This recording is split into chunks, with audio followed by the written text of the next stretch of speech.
In this video, we'll learn how to create a crypto invoice using Finassets.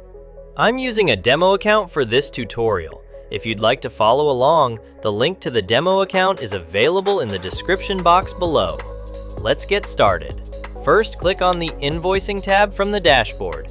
Here you'll see the option to create and view your invoices at the same time. Make sure to select crypto from the tabs to create a crypto invoice. Next, fill out the basic info form. Start by selecting your preferred currency. Then, enter the order ID, set the invoice due date, and type the email address where the invoice will be sent. Now let's add the items. Write the item name, enter its price, and specify the quantity. If you have more items to add, simply click the Add Item button. Once you've completed all the details, click on the Send button to generate the invoice. As you can see, the invoice has been created. Here is the Invoice ID. If you ever need to extend the due date, click on the History tab.